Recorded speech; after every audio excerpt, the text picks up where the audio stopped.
হরিবল, জয়নিতাই, হরে কৃষ্ণা। এই যে সবাই কথায় বলে, এটা কমন শব্দ যে নিরামিষ খাবার। অ্যাকচুয়াল আমরা শ্রীমদ্ ভগবদ্ গীতাতে এরম কোনো শব্দ পাই না। ভগবান শ্রীকৃষ্ণ বলছে যে এই জগতে 3 প্রকার খাদ্য আছে, তামসিক, রাজসিক ও সাত্ত্বিক। এবার মানুষের জন্যে কোন খাদ্যটা প্রয়োজন, সেটা হচ্ছে সাত্ত্বিক খাদ্য।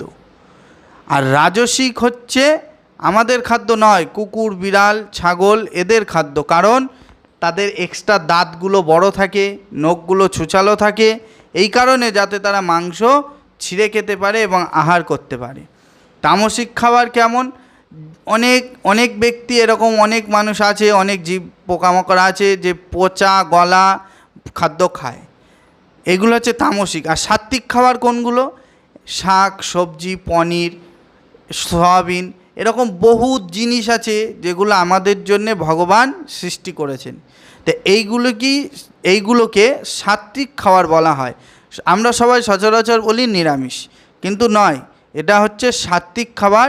এবং এই সাত্ত্বিক খাবার মানুষের খাওয়া উচিত, প্রত্যেকটা মানুষের।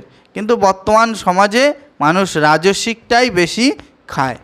জয় নিতাই, রাধে রাধে, হরি বল।